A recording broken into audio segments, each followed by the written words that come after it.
सुख म्हणजे नक्की काय असतं या मालिकेच्या आजच्या भागामध्ये आपण पाहणार आहोत. लक्ष्मीकडे असणारं एरोप्लेन फटाक्यांच्या गाडीमध्ये गेलेलं असतं आणि त्यामुळे लक्ष्मी त्या गाडीत जाण्याचा प्रयत्न करत असते. तर देवकी आणि उदय लपून तिला बघत असतात. देवकी म्हणत असते की या लक्ष्मीला तर गाडीतही चढता येत नाहीये. त्यावर उदय तिला सांगतो की आता लक्ष्मीला शोधत जयदीप या ठिकाणी येईल आणि लक्ष्मीचं एरोप्लेन आणण्यासाठी तो त्या गाडीत जाईल आणि तो गाडीत गेल्यानंतर माझा एक माणूस त्या गाडीवर जळती मशाल टाकेल आणि ते ऐकून देवकी खूपच खुश होते.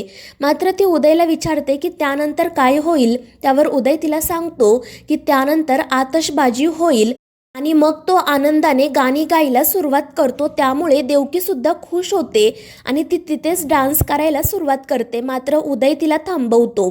तर दुसरीकडे गौरी लक्ष्मीला शोधत असते. मात्र तिला लक्ष्मी कुठेही सापडत नाही. त्यामुळे ती देवीकडे लक्ष्मीसाठी प्रार्थना करते. तर दुसरीकडे शालिनी सुद्धा लक्ष्मीचा शोध घेत असते. तिला मोठमोठ्याने आवाज देत असते. मात्र तिलाही लक्ष्मी सापडत नाही.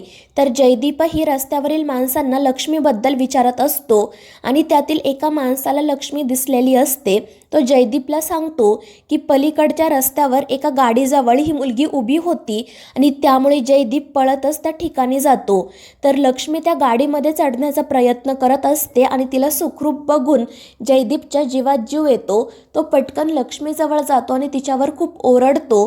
त्यामुळे लक्ष्मी रडायला सुरुवात करते आणि ते पाहून जयदीप लक्ष्मीची माफी मागतो आणि तिला विचारतो की तू मला न सांगता इथे निघून का आली. त्यावर लक्ष्मी रडतच त्याला सांगते की बाबा माझं एरोप्लेन या गाडीमध्ये आहे बॉक्सच्या पाठीमागे आणि ते मला हवं आहे. त्यामुळे जयदीप म्हणतो की काळजी करू नको, मी देतो आणि मग त्यानंतर तो त्या गाडीमध्ये चढतो. त्याच वेळी गौरी त्या ठिकाणी येते. ती लक्ष्मीला सुखरूप बघते. त्यामुळे तिला खूप आनंद होतो. त्याच वेळी शालिनी सुद्धा त्या ठिकाणी येते आणि लक्ष्मी जयदीपला बघून तिच्याही जीवात जीव येतो. मात्र त्याच वेळी उदय आणि देवकी त्यांच्या त्या मिसाईल मॅनला तिथे बोलावतात आणि गाडीवर जळती मशाल फेकायला सांगतात आणि मग तो माणूस मशाल पेटवायला सुरुवात करतो. आणि त्याच वेळी गौरी आणि शालिनीचं त्या माणसाकडे लक्ष जातं.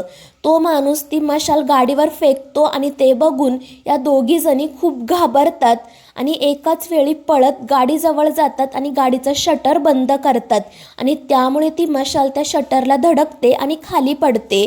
शालिनी पटकन ती मशाल बाजूला फेकून देते आणि मोठ्याने त्या माणसावर ओरडते.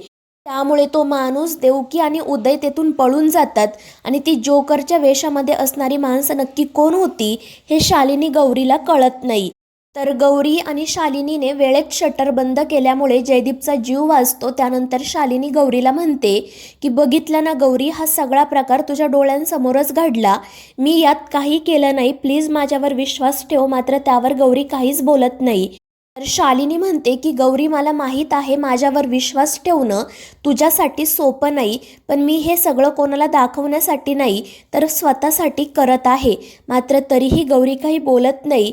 तर शालिनी तिला सांगते की माझ्यासाठी फक्त तू एक काम कर, जोपर्यंत ती माणसं कोण होती हे मला कळत नाही तोपर्यंत याबद्दल जयदीप भाऊजींना काही सांगू नको. आणि त्याचवेळी गाडीमधून जयदीपचा आवाज येतो. त्यामुळे त्या दोघीजणी पटकन शटर उघडतात. जयदीप त्यांना विचारतो की शटर बंद कोणी केलं. त्यावर शालिनी म्हणते की आम्हालाही माहीत नाही, आम्ही इथे आलो तेव्हा तर गाडीजवळ कोणीच नव्हतं. आणि त्यावर गौरीसुद्धा हो म्हणते. आणि मग ती जयदीपला विचारते, पण तू या गाडीमध्ये कशासाठी गेला होता. त्यावेळी लक्ष्मी तिथे येत म्हणते की मीच बाबांना आतमध्ये पाठवलं होतं, कारण आत माझं एरोप्लेन होतं. आणि त्यानंतर ते सर्वजण आतषबाजी बघण्यासाठी जातात. तर गौरीने जयदीपला काही सांगितलं नाही म्हणून शालिनी तिचे आभार मानते. त्यानंतर आतषबाजी बघून ते चौघेजण घरी येतात. लक्ष्मीला आतषबाजी खूप आवडलेली असते आणि त्यानंतर जयदीप तिला घेऊन रूममध्ये जातो. तर गौरी शालिनीचे आभार मानते. त्यावर शालिनी म्हणते की तू आभार मानावे म्हणून मी हे सगळं नाही केलं, माझं कर्तव्य म्हणून केलं. त्यावर गौरी म्हणते मग तुमचे आभार मानणं हे सुद्धा माझं कर्तव्यच आहे. आणि त्यानंतर ती तेथून निघून जाते. त्याचवेळी मल्हार तिथे येतो. तो शालिनीला विचारतो, आवडली का लक्ष्मीला आतषबाजी. त्यावर शालिनी म्हणते हो, पण तिथे एक कांड झालं. त्यावर मल्हार विचारतो की नक्की काय झालं. त्यावर शालिनी म्हणते की ते मी तुम्हाला नंतर सांगते. पण त्याआधी ती 2 उंदरं नक्की कोणत्या बिळात लपली आहेत ते बघायला हवं. त्यावर मल्हार विचारतो, कोण? देवकी आणि उदय का? त्यावर शालिनी म्हणते, हो. त्यावर मल्हार सांगतो की मी त्या दोघांना भरपूर चोप दिला आहे, त्यामुळे ते दोघेजण त्यांच्या खोलीतच असतील. त्यावर शालिनी म्हणते की नाही, ते दोघेजण घरातून बाहेर पडले होते आणि हे कांड त्यांनीच केलं आहे, मला पूर्ण खात्री आहे. मात्र मल्हार म्हणतो की जर ते घराबाहेर पडले असते तर मला कळलं असतं. मात्र शालिनीला पूर्ण खात्री असते की जोकरच्या वेशामध्ये हे दोघेच असणार. त्यामुळे ती मल्हारला घेऊन लगेच देवकी आणि उदयच्या रूममध्ये जाते. मात्र तिथे देवकी आणि उदय शांतपणे झोपलेले असतात आणि त्यामुळे शालिनीला धक्काच बसतो. ती त्या दोघांना उठवण्याचा प्रयत्न करते, पण ते दोघेही गाढ झोपल्याचं नाटक करतात. त्यामुळे शालिनी आणि मल्हार तेथून निघून जातात आणि मग ते गेल्यानंतर हे दोघेजण जागे होतात. शालिनी आणि मल्हार तिथे येण्याच्या थोडा वेळ आधीच ते दोघेजण मागच्या दरवाजाने घरात आलेले असतात आणि खिडकीमधून त्यांच्या रूममध्ये गेलेले असतात आणि त्या जोकरच्या कपड्यांमध्येच ते दोघेजण झोपलेले असतात.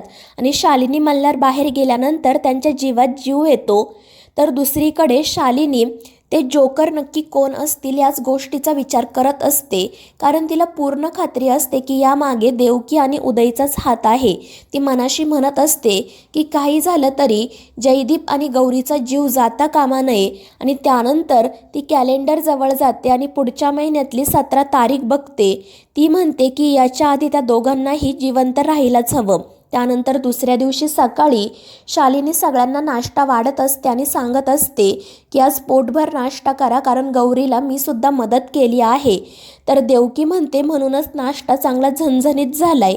तर माई तिला सांगत असतात की जरा शालिनीकडून शिक आणि स्वतःमध्ये बदल घडव. आणि त्यावर देवकी फक्त हो म्हणते.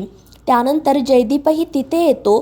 तो ऑफिसला जाण्यासाठी निघालेला असतो. तर माई त्याला सांगतात की आज दसरा आहे, लवकर घरी ये. त्यावर गौरी म्हणते, हो माई, मी जयदीपला घरी लवकरच बोलावलं आहे.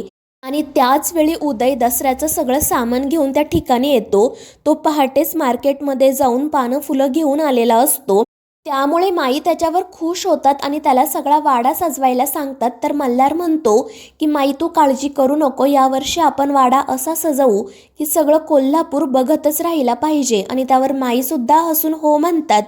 तर शालिनी माईंना म्हणत असते की या दसऱ्याला मी सुद्धा सीमा ओलांडून वाईटाकडून चांगल्याकडे प्रवास सुरू करणार आहे.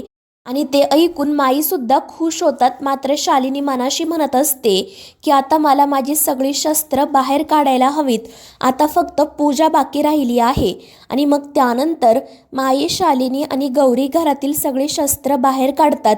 आई त्यांना त्यातील एका गोष्टीबद्दल माहिती देत असते. त्यामुळे शालिनी म्हणते की माई, प्रत्येक वर्षी मी दसऱ्याची पूजा करायची म्हणून करत होते, पण यावर्षी मला खरंच खूप आनंद होत आहे. आणि ते ऐकून माई खुश होतात. मात्र त्याच वेळी शालिनीला त्या ठिकाणी एक छोटीशी पेटी दिसते आणि त्यामध्ये काय आहे हे ती माईंना विचारते. मात्र ती पेटी बघून माईसुद्धा घाबरतात. तर मित्रांनो, या मालिकेच्या पुढील भागांमध्ये आपण पाहणार आहोत रावण दहनाच्या वेळी जो पुतळा बनवलेला असतो, त्या पुतळ्याला शालिनी स्वतःचा चेहरा लावते आणि सगळ्यांना सांगते की या वाईट शालिनीचं दहन मी करणार आहे. आणि मग ती तो पुतळा पेटवते. मात्र तो पुतळा शालिनीच्याच अंगावर पडतो. तर मित्रांनो, या मालिकेच्या पुढील भागांच्या अपडेटसाठी आपल्या चॅनेलला सबस्क्राईब करा.